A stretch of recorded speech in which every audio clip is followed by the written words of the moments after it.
Tá na pauta. Mas o Gabigol foi assunto de sonoras declarações do Felipe Luiz. Nós vamos acompanhar aí o que o Felipe disse do Gabigol para depois chegarmos com informações exclusivas de Pedro Ivo Almeida a respeito dos bastidores dessa situação toda. Vamos lá. É um jogador grande, é um jogador histórico, uma lenda do clube, é um ídolo eterno do clube.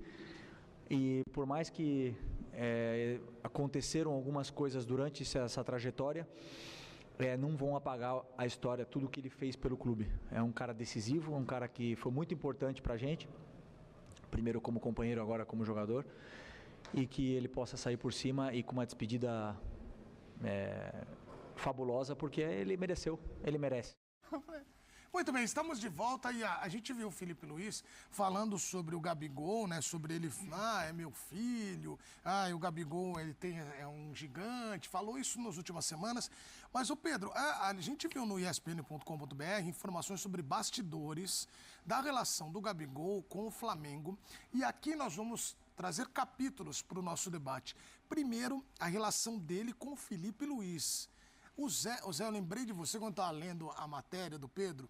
A gente falava aqui na segunda-feira. Você vê que ele estava discutindo com o Gabriel, porque, tem a proximidade, os caras jogaram juntos e tal. Mas ele pegou firme ali. Mas talvez tenha algo. O que aconteceu ali? Porque o Gabriel não tá mais. Eu falo em relação ao Felipe? Não. Eu lembrei da tua frase. Que a gente, aí o Pedro vai trazer informações, a gente vai pro debate. Mas só uma coisa que me chamou a atenção da discussão dele, né? Com o Gabriel e tal, enfim, lá no campo. Mas conta pra gente, por favor, como é que tá tudo isso em relação ao Flamengo. Tudo bem, Edu? Tudo ótimo. Um abraço a você, Bubu, Nath, Zé, o fã do esporte com a gente. É importante pontuar antes de qualquer coisa, né? Na entrevista coletiva de domingo, o Felipe ele deixa muito claro. Ele nunca viveu de forma tão intensa uma relação com alguém na bola igual o Gabriel. É uma relação que tinha xingamento, cobrança, crise, 3 meses, se eu não me engano, acho que foi 3 meses que ele falou sem se falar. Então não é exatamente também algo que choca quando há uma discussão assim entre os dois, personalidades tão distintas, mas de muita abertura e que em algum momento resvala para algo que pode beirar de respeito, como foi, por exemplo, no jogo de ida. Sim. Quando o Felipe tem que dar uma chamada nele mais forte, fala, você me respeita e tal. O que aconteceu, é bom frisar. A gente vai trazer aqui relato do que aconteceu de domingo para cá, muito especificamente no domingo, com o Gabriel, para depois explicar onde está o pano de fundo da disputa, né, Gabriel, com diretoria, porque isso também explica muita coisa, porque dessa vez a diretoria resolveu punir de forma tão assintosa. O Gabriel, que tem toda a sua peculiaridade, toda a sua personalidade, todo o seu comportamento excêntrico, por assim dizer, a gente até explicava isso quando a gente comentava a entrevista que ele deu, ele acabou sendo protagonista de alguns episódios que a diretoria entendeu como sendo episódio de disciplina que ela não tolera. A gente vai discutir depois se ela já tolerou em algum momento, se ela não tolerou. Como no caso do intervalo, que o Gabriel é avisado que o Bruno vai entrar no lugar dele, não gosta, e fala, tá de sacanagem, e sai da roda onde era passada a instrução, vai para o canto dele lá, depois todo mundo volta para o segundo tempo, ele volta também. No final do jogo, vi muita gente, o pessoal fica bravo com o mensageiro, né? Não com a informação. Não com a informação. Envolve também muita paixão, gente que não está do lado da diretoria, está do lado do Gabigol, e é fácil estar do lado do Gabigol e não estar do lado da diretoria, porque a diretoria do Flamengo muitas vezes não faz por onde também.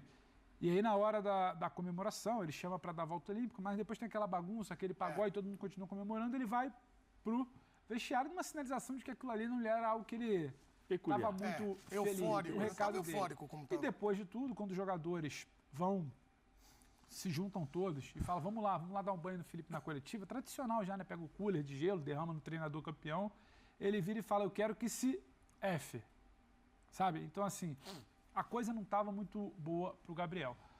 Aí a gente vai para um outro lado agora, que o Zé pode até falar melhor depois. São reações que acontecem muito mais do que a gente pensa dentro de um vestiário. Tá de sacanagem, eu quero que se dane, eu quero que... Só que o que acontece? Tem uma guerra interna, tem uma guerra fria, uma disputa interna entre diretoria e Gabriel, que a diretoria estava querendo motivo para afastar o Gabriel, porque a verdade é que o Gabriel acertou no peito da diretoria, né? Silenciosamente ou não silenciosamente, porque falou bastante, mas ele deu uma facada no peito de uma diretoria que, por muitas vezes oportunista, queria se fazer valer do título em campo dos jogadores como uma plataforma de campanha política para o Duns, que é o candidato do Landim na eleição. E o Gabriel foi certeiro. O Gabriel tirou todo e qualquer protagonismo da diretoria. Quando ele joga para a torcida, no depoimento dele, aí você pode debater se gosta ou não, E ele fala, essa diretoria me respeitou, essa diretoria fez assim comigo, essa diretoria apertou minha mão e não cumpriu, essa diretoria só falava em podcast, eu estou aqui agora desabafando, eu não fico por causa deles. Então, assim, ele joga muito na conta da diretoria e dá uma arrefecida naquilo que a diretoria achou que seria um grande momento para ela no domingo. Isso, claro, feriu a vaidade da diretoria. Então, a diretoria, de posse dessa vaidade ferida, ela precisava de uma chance para ter um argumento para punir o Gabriel. E na visão dela, ela teve, com essas indisciplinas do Gabriel, ela se enxergou. E é bom falar que as pessoas, às vezes, eu vi muita gente ontem brava, porque vocês falaram, por causa disso, é porque o Gabriel, estão fritando o Gabriel, mas nada que está se contando que o Gabriel fez no último domingo é uma novidade, é um movimento atípico do comportamento dele. Ou a gente não lembra que o Gabriel discutiu com o Marcos Braz no vestiário, ou a gente não lembra que o Gabriel destratou profissionais da Autoridade Brasileira de Controle de Dopagem, por isso ele está respondendo ainda, é bom que se diga, o caso não está fechado, ele está atuando com uma liminar. Ou a gente não lembra que o Gabriel colocou a camisa do Corinthians, disse que era mentira, disse que era montagem, e ele e o staff dele mentiram, que era verdade, depois ele teve que vir com o rabo entre as pernas, fundo branco, tom baixinho, entrevistinha, para se retratar. Então, assim, não tem nada muito novo nesse comportamento do Gabriel. Só que o que acontece é que as pessoas são movidas pela paixão. E o retrato recente é que o Gabriel fez 2 gols do título que o Flamengo acabou de conquistar. O Gabriel encaminhou o título na outra semana. Então, nessa briga de diretoria com o Flamengo, a turma não quer lembrar muito de quem é o Gabriel. Quer lembrar que não está do lado da diretoria. E eu entendo. E sim, o pano de fundo dessa disputa diretoria e Gabriel é o que vai explicar esse afastamento. Quantas e quantas vezes tem discussão, você contorna e ninguém é afastado. Então, a diretoria, é claro, quis expor o Gabriel. Mas porque vocês, quando a gente tem a informação e vai checar com um lado, vai checar do outro, é claro que a diretoria às vezes está mais aberta a confirmar algumas coisas. Ou às vezes ela está mais disposta a não confirmar. Faz parte do interesse dela, óbvio. A coisa sempre acontece. Quem detém a informação, quem presenciou, às vezes segura, às vezes solta. Agora, os fatos aconteceram. Se as pessoas querem acreditar ou não, os fatos incomodaram o Filipe Luís. Os fatos irritaram o elenco. E o que irritou mais ainda o elenco foi o episódio da festa. O Gabriel não foi à festa de comemoração do Flamengo no domingo, na Ilha dos Pescadores, lá na Barra da Tijuca. O avião pousa e vai todo mundo direto. Ele é o único jogador que não vai. Vai jogador, família de jogador, funcionário, staff, diretoria, todo mundo foi, menos ele. E o que irritou foi, quando a diretoria comunica no grupo fechado lá de WhatsApp dos atletas que ia ter essa comemoração, e o que é praxe, tá, gente? Isso aí qualquer... Claro, assim como o Galo tinha programado uma festa, o Flamengo programou. Quando a diretoria comunica, em cima, o Gabriel manda o convite da festa da casa dele. Isso não foi bem aceito dentro do grupo. Do tipo, tem uma festa aqui, o único grande título pra gente celebrar, tentar virar a página, fechar o ano. Tem uma festa aqui oficial e o Gabriel querendo fechar a festa paralela. E ninguém foi na festa dele. Todo mundo foi na festa oficial. Isso irritou. Isso irritou a gente, principalmente, que estava do lado dele até nos momentos mais difíceis. Assim como a atitude dele incomodou o Filipe Luís. Filipe Luís vai dar coletiva hoje. A segunda acho eu que ele vai ser, acho eu que ele vai ser polido. A segunda atitude do Gabriel, então, né? Acho eu que ele vai ser polido, acho eu que ele não vai expor, mas também acho que ele não vai mentir. E todo mundo que frequenta ali, inclusive o Felipe, todo mundo que frequenta o ambiente do Flamengo, sabe que tudo aconteceu. Ô, Pedro. Então, esse caldeirão que poderia ser algo normal, tivesse o Gabriel em alta com a torcida, esse caldeirão deu à diretoria que está querendo punir o Gabriel por um orgulho ferido, porque o Gabriel acabou com tudo que eles imaginavam no domingo, com a entrevista dele, deu à diretoria o motivo que ela queria. Então, é aquilo, Edu. Quando eles querem... A fome estava lá, você deu o prato. Entendeu? Você que está em casa, eu vou aproveitar a enorme audiência, que eu avisei, o carro vem elétrico, vai crescer no retrovisor, não tem jeito. Manda o seu palpite aqui, a sua opinião, do caso do Gabigol no número que vai aparecer na sua tela, porque eu vou ouvir o Zé e aí nós vamos aqui pegar os capítulos. Vamos primeiro focar na relação Gabigol e Filipe Luís, para depois a gente ir em diretoria, elenco, pode ser? Vamos fazer isso. Gabigol e Filipe Luís. Zé, você jogou... Sabe que no vestiário é um lugar sagrado, né? Por isso que quantas e quantas vezes a gente vê... não, diretor aqui não, conselheiro aqui não. É o lugar dos jogadores. Mas eu vou pegar algo que me chamou muito a atenção do relato do Pedro, do Gabriel numa rota de colisão com o Filipe Luís, que é o cara que põe ele para jogar. Que é o cara que estendeu a mão para ele nesse... O cara que respeitou ele, né? Se for olhar pro outro que não... Como é que você avaliou esse comportamento dele com o Felipe? Assim, boa tarde, Nath, Bubu, Pedro, boa tarde a todos que estão nos assistindo. Eu falei já na outra vez, quando ele questiona o Felipe, que o Felipe manda ele, e ele só fala comigo e tal, que faltava inteligência, para não falar outra coisa, né? E de novo, faltou inteligência ao Gabigol de entender quem é o Filipe Luís. Eu falei que um dos grandes desafios do Felipe, quando ele assumiu, era fazer com que os jogadores entendessem que ele era treinador, que ele não era mais jogador. Né? E que os jogadores, e principalmente os jogadores, eu ainda citei, principalmente o Gabigol, precisa entender que o Felipe não é mais o amigo dele agora. O amigo, Felipe, ficou fora do clube. Dentro do clube, o Felipe é treinador e que existe uma hierarquia que precisa ser respeitada. E que o Felipe iria precisar muito das atitudes do Gabigol. Falei isso aqui no programa.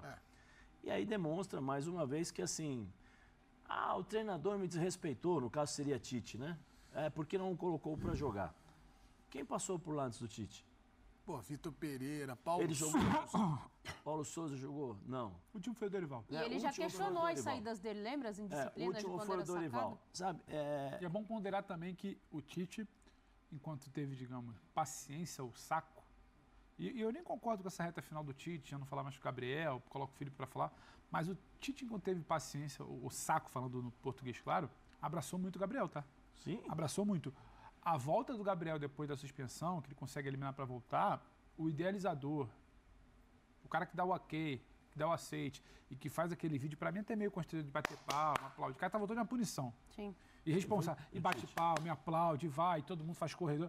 Foi o Tite estava ali. Sim. Então, só para não parecer também que, olha, esse malvadão desde sempre. De novo eu vou... sabe, falta inteligência, faltou muita inteligência ao Gabigol. Inteligência é ela que ele usou para prejudicar a diretoria, mas que no comportamento dele diário prejudicou muito o Felipe. Prejudica muito o Felipe. E aí mostra porque há um certo entendimento em recusas para o Gabigol em determinadas ocasiões. Eu falo diretoria, falo treinadores. Entendeu? Então, assim, é lamentável. É lamentável, é triste. E se o Felipe deu o aval, ele está correto, ele é o treinador. Claro. Né? Não tem que questionar. Não sei se o Gabigol questionou o Felipe quando o Felipe falou assim, não, eu vou dar sequência a ele. Ele perguntou, professor, o senhor está me colocando por quê? Não. O Felipe falou, vamos lá, eu vou dar sequência, eu gosto dele. Provavelmente conversou. Estendeu a mão em 3 anos, talvez foi o treinador que mais tenha confiado no Gabigol. E tem uma outra coisa, hein? Não sei se será unanimidade aqui. Até o primeiro tempo do primeiro jogo da final, que ele faz os 2 gols lá, o Gabigol, mesmo com a sequência, não vinha jogando bem. Não, era uma tentativa do Felipe de passar confiança para fazer ele render. Ele não, o Gabriel vinha se escalando Ele não vinha jogando bem. E outra, vamos ser bem sinceros, se o Pedro estivesse jogando da forma como estava jogando, dificilmente o Gabigol iria jogar mesmo com o Felipe. Mesmo com o Felipe. Então, assim, às vezes é que eu falei, eu sempre falo isso, que a instituição é maior do que todo e qualquer jogador. O Flamengo é muito maior do que o Gabigol.